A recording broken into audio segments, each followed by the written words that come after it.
Je propose tout de suite d'accueillir à cette table les intervenants suivants, qui sont nombreux. Je ne sais pas si tout le monde est là. D'accord. Donc ça va être l'occasion de vous donner la parole aussi.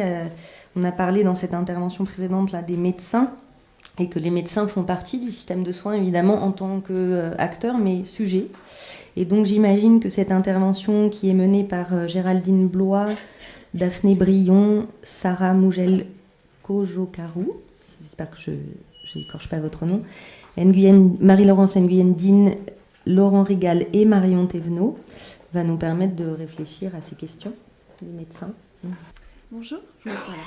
Voilà, bonjour à tous. Donc évidemment, nous sommes un collectif fourni, mais c'était plus raisonnable pour essayer de tenir le temps de la présentation, notamment de se répartir la parole entre moi et Marion. Donc je suis Géraldine Blois, je suis sociologue, et Marion Thévenot est une jeune médecin généraliste qui travaille avec moi et avec tout un collectif dans le cadre de la préparation de sa thèse de médecine générale. Donc nous avons choisi de vous proposer une réflexion à deux voix sur une aventure collective de longue haleine, vous verrez. Donc il s'agit de deux expériences d'enquête.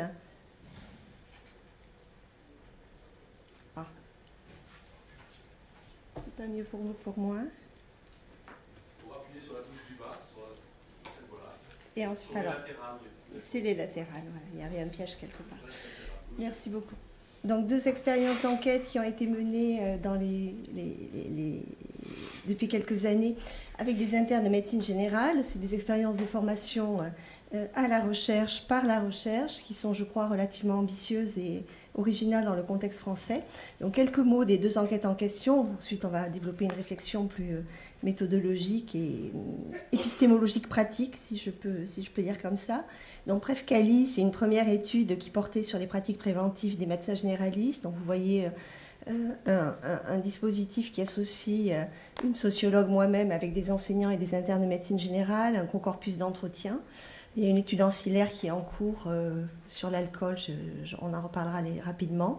Et il y a eu 9 thèses de médecine générale qui ont été réalisées en codirection, sociologie, médecine générale, et puis de gentils financeurs, dont le programme La personne en médecine.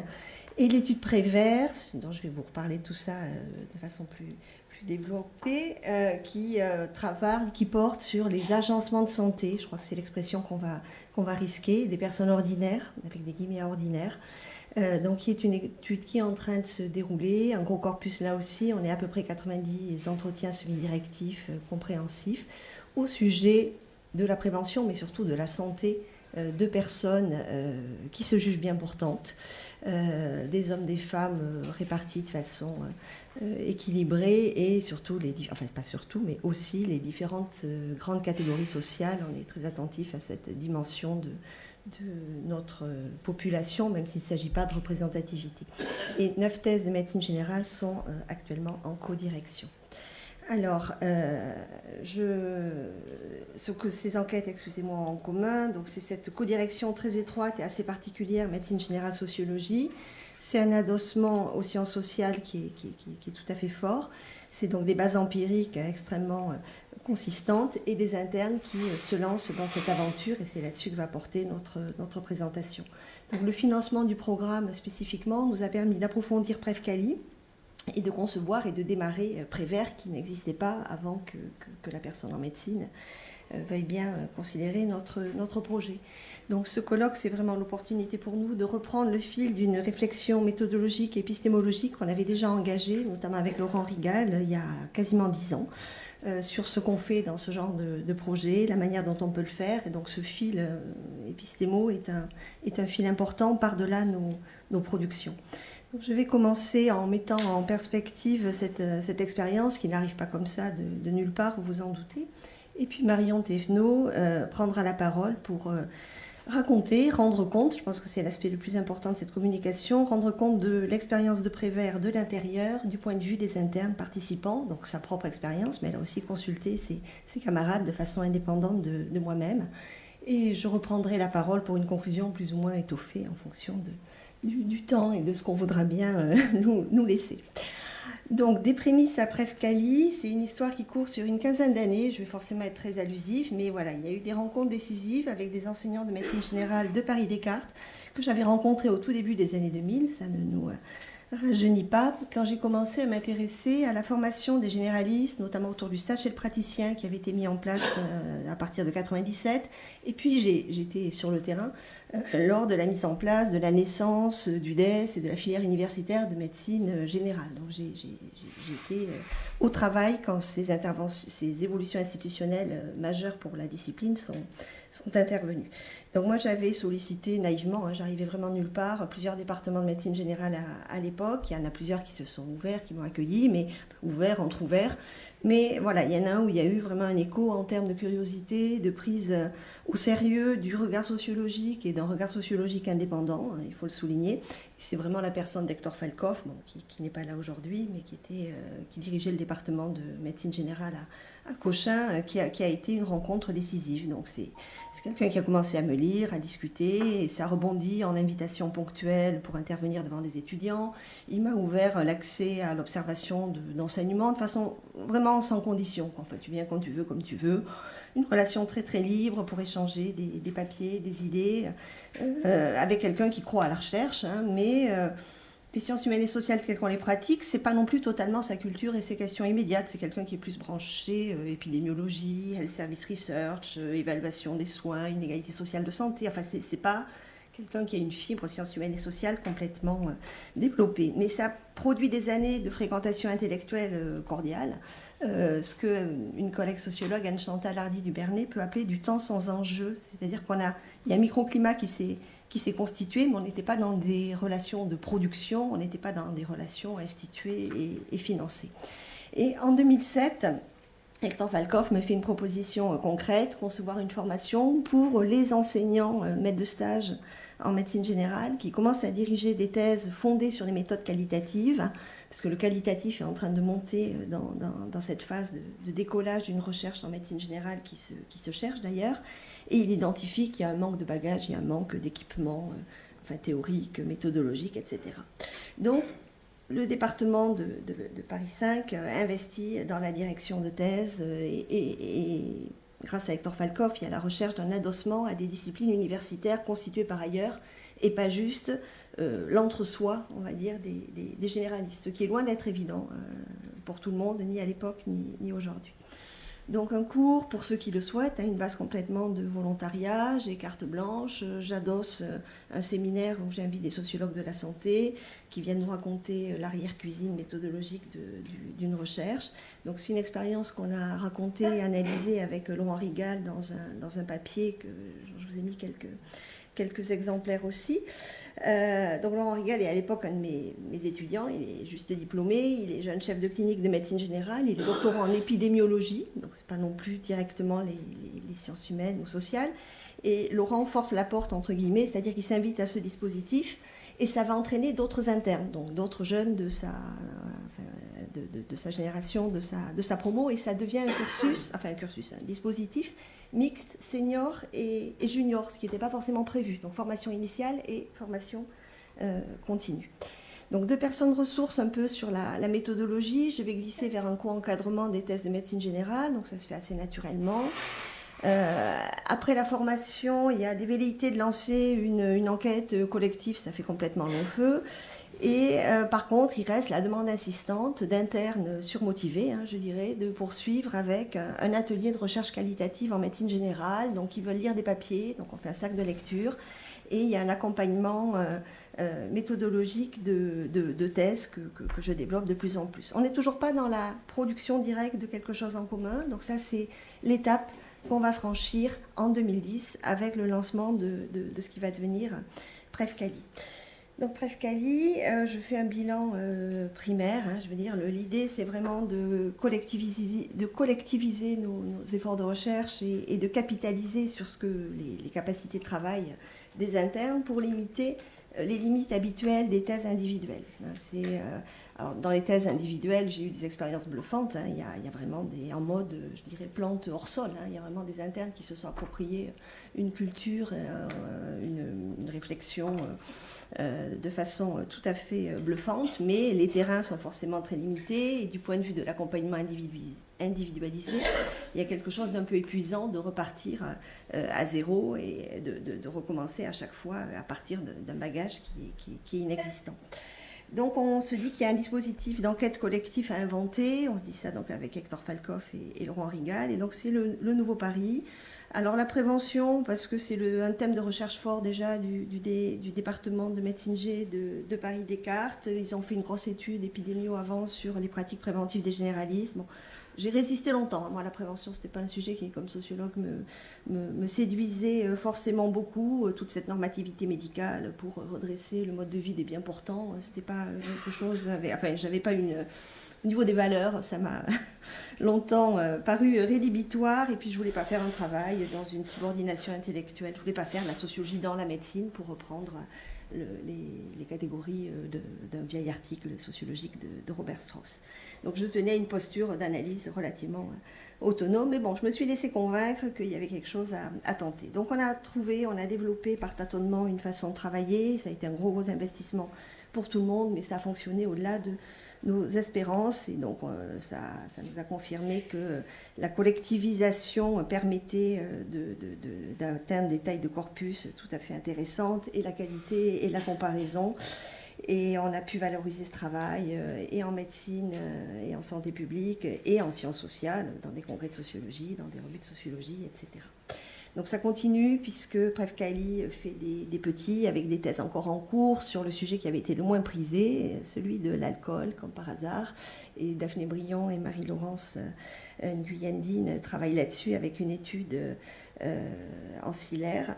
Et on continue aussi d'explorer, dans la continuité de la valorisation et de la recherche tout simplement, d'explorer avec Laurent Rigal des formes de dialogue très très stimulantes dans la mise en relation entre l'étude épidémio, Prevcanti, et Prevkali. Et c'est très très, à mon sens, ça continue d'être très productif pour raisonner notamment tout ce qui concerne la question des inégalités sociales et tout ce qui va concerner les questions des routines, manières de pratiquer, interaction en consultation des médecins. Donc ne pas penser ces questions de façon indépendante. Et de ce point de vue-là, la complémentarité entre l'épidémiologie qui montre des gradients sociaux dans les pratiques et l'analyse compréhensive fine par les entretiens avec les médecins généralistes, je pense qu'elle n'a pas fini de produire des éclairages importants. Alors j'en viens à Prévert. Prévert, au départ, c'est simple, hein, c'est une étude en miroir, mais on va passer de l'autre côté, pour prendre cette expression qu'utilisent souvent les médecins. Donc l'idée de reproduire en gros la méthode du groupe de travail, puisqu'on pense qu'on sait faire. On va rester sur la prévention, et donc on va faire un volet patient. Sauf que, bon, on va quand même pas l'appeler un volet patient, puisque en prévention, les patients ne sont pas des patients, ce sont des personnes. Donc complémentarité logique, et puis on pourra idéalement mettre tout ça en regard un peu plus tard. Donc ça tombe sous le sens, mais sauf qu'on va réaliser en chemin que c'est autrement difficile et ambitieux de mettre ça en œuvre, et notamment en travaillant avec des jeunes médecins. Donc Prévert, c'est les préoccupations de santé, les pratiques de gestion d'entretien de la santé, quelles qu'elles soient, hein, les agencements de santé dans la vie des personnes ordinaires. Jusqu'ici ça va, elles n'ont pas de problème de santé majeur. Donc ça va impliquer toute une série de déplacements, hein. Subordonner la maladie, subordonner les professionnels, parce que dans la vraie vie, c'est pas eux qui mènent sur ces questions, les institutions, les techniques. Donc c'est le souci de santé vécu en propre, de façon globale, en essayant de le restituer et le resituer dans la densité des expériences. Donc on n'est pas entré non plus par le millefeuille des risques connus ou supposés, même si bien sûr on les connaît, on les a dans un coin de notre tête. On rentre avec une attention vraiment aux subjectivités socialisées, à la capacité normative des personnes, tout en travaillant, parce que c'est quand même de la sociologie, le façonnement social par des effets de position sociale, des effets de genre, socialisation, génération, toutes ces choses-là auxquelles on est très, très attentif. Donc c'est vraiment plein de déplacements dans la façon de considérer la santé et d'aborder des personnes, surtout quand on fait ça avec des jeunes médecins. Prevkali était quand même beaucoup plus intra-paradigmatique, hein, du point de vue de la médecine a priori. Donc Marion va nous en dire beaucoup plus sur le vécu de Prévert, et je suis obligée d'accélérer un petit peu, mais bon, vous voyez par exemple la question du vocabulaire, hein. On a toute une réflexion, enfin on est en permanence en train de continuer à réaliser à quel point on est obligé de rompre avec les logiques habituelles du vocabulaire sur la santé pour s'éloigner du système de soins et de la médecine comme institution. Donc on n'a jamais parlé de prévention avec les personnes, on parle de s'occuper de sa santé, mais à quel point le vocabulaire usuel de la santé ne dit plus ce qu'il est censé dire. On dit santé pour dire maladie, pour dire médecine, on dit sanitaire pour dire administration, système de soins.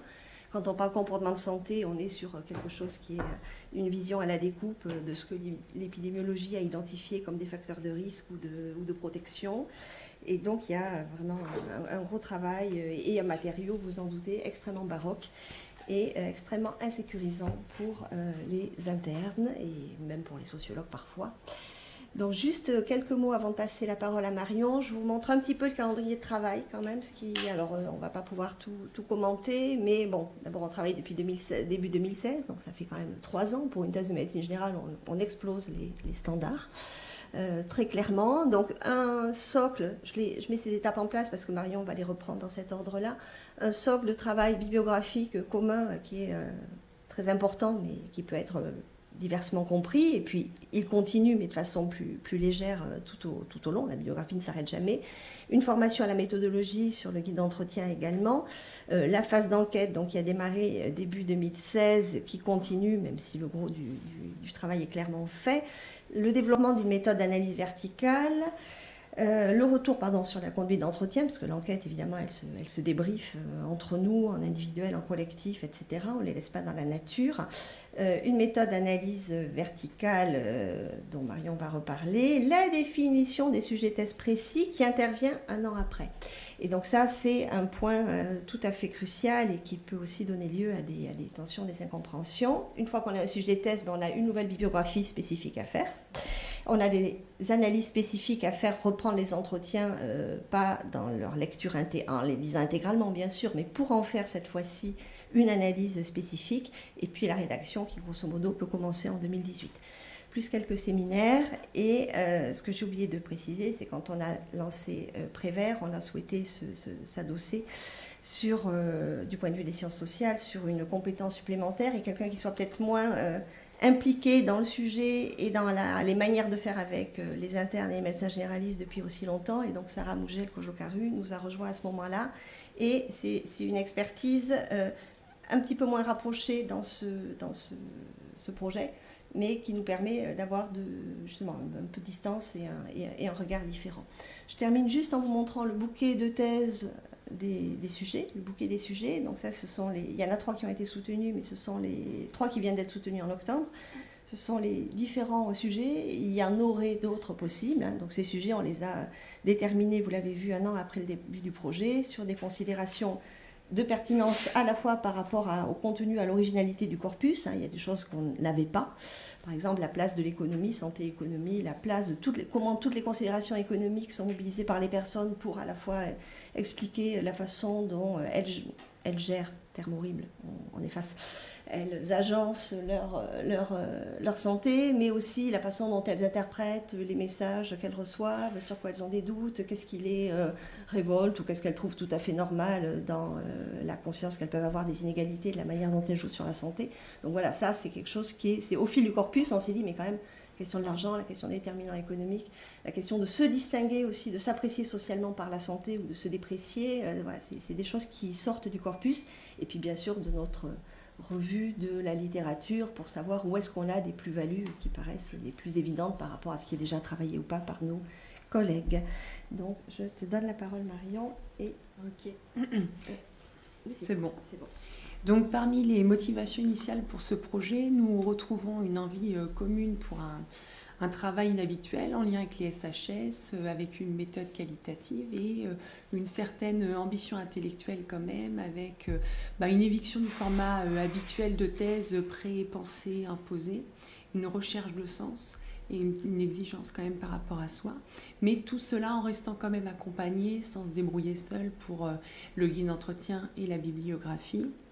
La prévention primaire proposée, le thème était jugé intéressant dans le contexte actuel et certains d'entre nous ont eu une accroche à partir de cours, un séminaire sur la méthode qualitative ou bien un cours sur les inégalités sociales de santé. Donc nous avons commencé par reprendre une bibliographie assez générale de la sociologie de la santé. Cela a pris du temps, 1 an, avec des textes qui nous paraissaient pas toujours abordables, pas simples à comprendre, avec un vocabulaire assez spécifique. Alors le texte épouvantail, c'est Boltanski, les usages sociaux du corps, donc je l'ai relu récemment. Ça m'a semblé presque facile, donc je me suis dit que j'avais parcouru du chemin, quoi. Donc au début, nous étions donc largués, nous n'avions pas forcément le recul de comprendre les textes, même les liens entre eux, et ça a pris un sens au fur et à mesure, mais on s'est posé plusieurs fois la question où ça menait, à quel point c'était utile, et donc cette phase cette initiation bibliographique est vraiment entre la phase de latence et une phase socle, et ça entraîne aussi une impatience. On se demande quand est-ce qu'on va s'y mettre, quand est-ce qu'on va avoir l'impression de travailler pour nous, d'avancer notre thèse. Donc d'autre part, la méthode qualitative, donc qui restait assez vague au début, plus floue, intuitive qu'une méthode bien théorisée. Mais en même temps, elle bouscule tout ce qu'on a appris pendant nos études de médecine. Nous nous demandions en quoi cela serait scientifique. Le corpus, il n'a pas vocation à être représentatif, alors qu'est-ce qu'il est, comment on analyse les données. Et donc c'est pour la plupart d'entre nous la lecture de certains textes de référence sur la méthodologie qui a rendu cela plus clair, plus légitime, et ça existait parce que c'était bien expliqué dans un livre et pas seulement par 2 sociologues. Donc, comme toute personne débutant les entretiens, on n'était pas toujours bien à l'aise pour les premiers, mais plus spécifiquement, notre posture, elle était différente par rapport à celle de notre vie professionnelle et personnelle. Parce que c'est parler de santé avec les autres, mais sans chercher à les soigner, les orienter. C'est écouter, chercher à comprendre simplement. Donc, les entretiens étaient en plus assez longs et larges.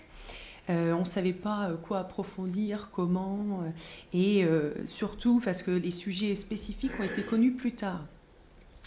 Donc, et puis il y avait ce problème de se représenter, donc pour contourner le problème de désirabilité sociale. Alors on ne peut pas mentir, est-ce qu'on se présente comme apprenti médecin ou avec une petite formule, plutôt dire ce que vous ne diriez pas à votre médecin.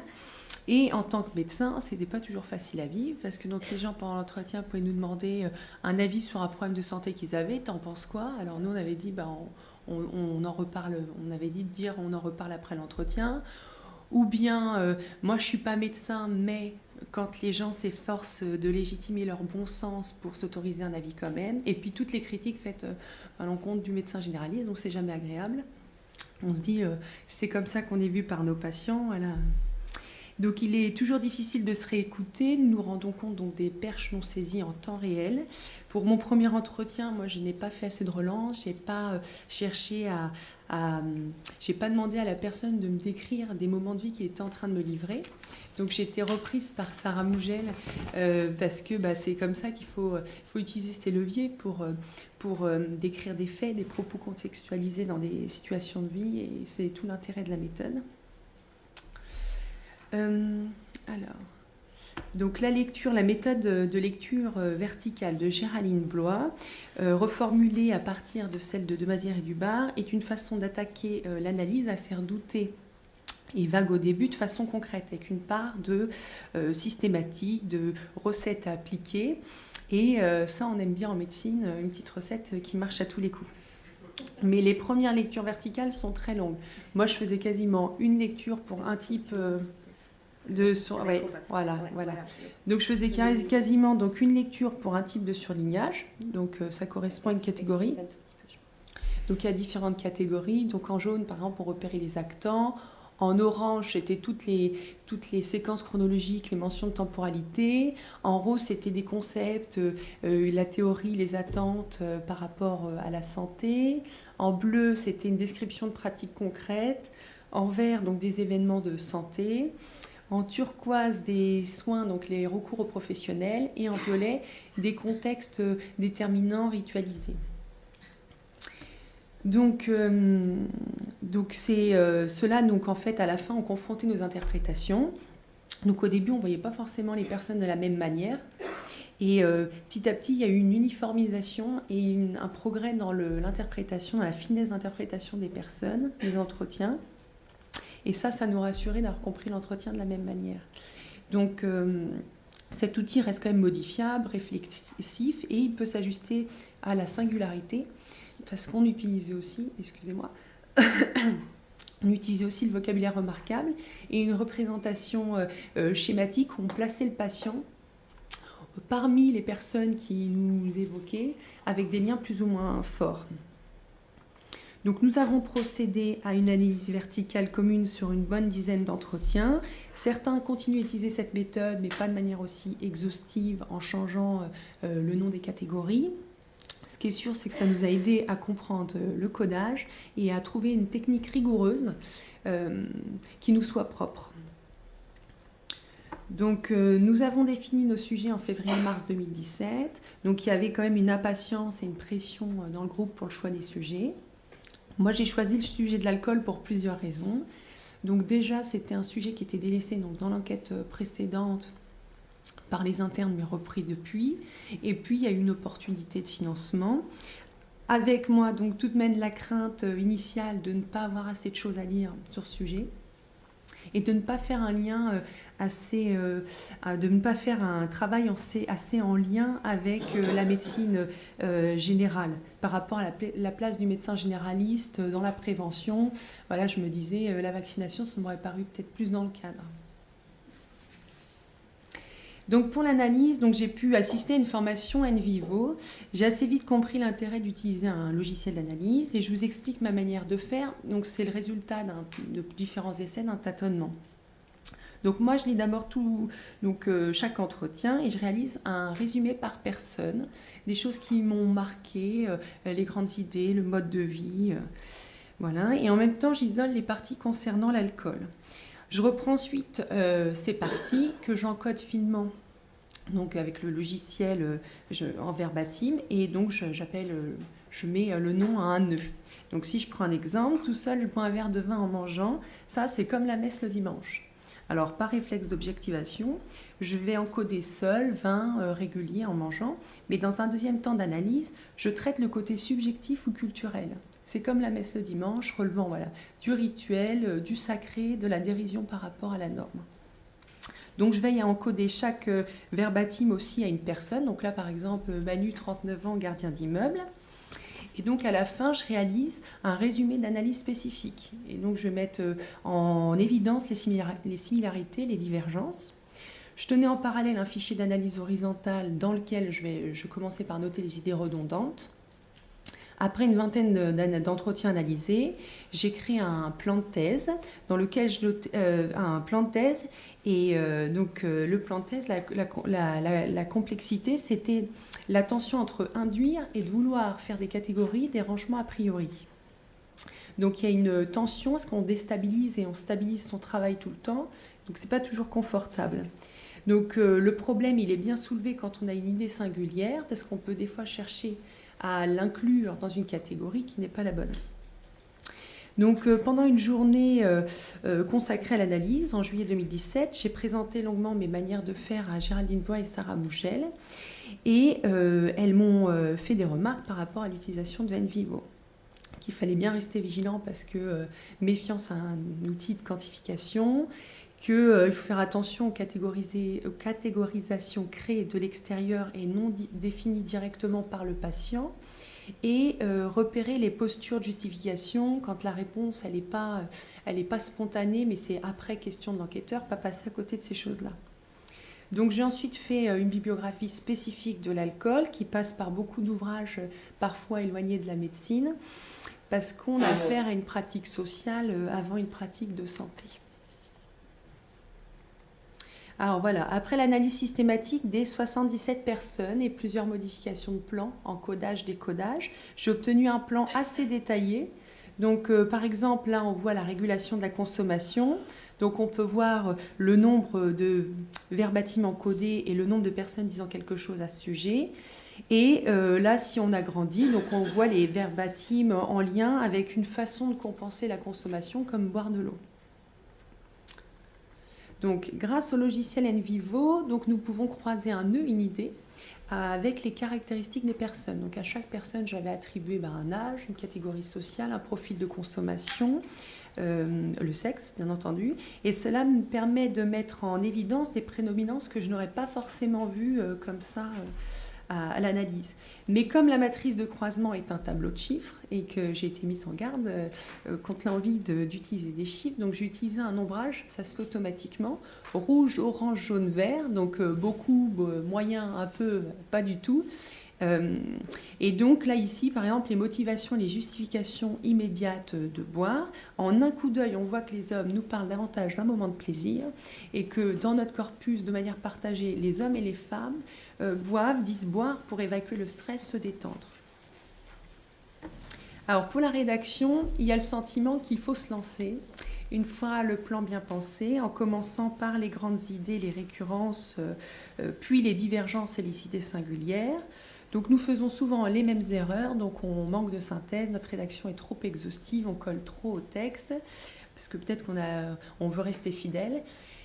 Mais du coup, on s'est dit aussi peut-être que c'est parce que c'est un passage obligé pour finir notre analyse horizontale, monter en analyse. Donc la seconde erreur tient au statut des propos, voilà, il faut être clair, qui parle. Donc la reprise des corrections reçues et le conseil de Géraldine d'écrire sans verbatim pour éviter l'empilement de citations ont été deux déclics pour moi. Combien ? C'est fini, mais... C'est la dernière. Ok, allez-y. Bon, et donc le bilan, donc le projet exige en effet un investissement personnel important. La méthode, elle est pointilleuse et l'avancement se fait à tâtons. Donc pour certains, la rédaction a été une étape très difficile. Pour d'autres, la bibliographie était très lourde. Nous avons tous eu des difficultés organisationnelles entre les stages d'internat très prenants, les remplacements et notre vie aussi personnelle. Donc ce projet nous a apporté beaucoup. Le travail de groupe, c'est motivant. On partage nos difficultés, on se soutient. Ça a renforcé l'idée que la prévention, elle est au cœur de la pratique du médecin généraliste, mais c'est à la vie et aux valeurs des personnes que l'on touche et on apprend ce qu'on apprend moins. Je vois par exemple la présence, donc ah oui, parce que ce projet, ça nous a aussi, on a développé tous une attention, une sensibilité particulière pour nos sujets, donc dans nos vies et dans notre pratique clinique. Moi par exemple, dans ma vie personnelle déjà, je vois plus l'alcool dans les films, dans les livres, et on a pu, pour certains, changer un peu de mode de vie et changer notre vision de la santé. Donc moi par exemple, j'ai arrêté de fumer, je fais du sport et je bois beaucoup moins d'alcool. Voilà.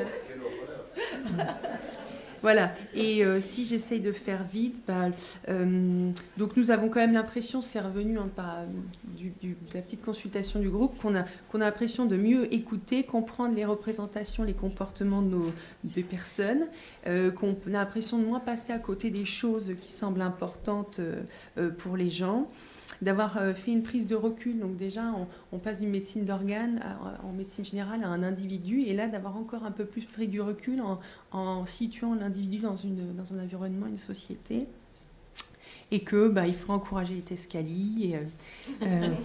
Voilà. Je vais juste mettre la conclusion que voilà, je voulais revenir sur le défi, mais je pense que c'était tout à fait important que Marion puisse. On va rester comme ça. Bon, c'est pas une vallée de roses, voilà, mais c'est pas non plus forcément une vallée de larmes. Mais bon, je voulais être aussi complètement, essayer d'être le plus lucide possible sur les difficultés qui pour certaines personnes sont quand même radicales, et donc il faut pas non plus écraser ça. Mais je vous laisse la diapo, on verra dans la discussion aussi.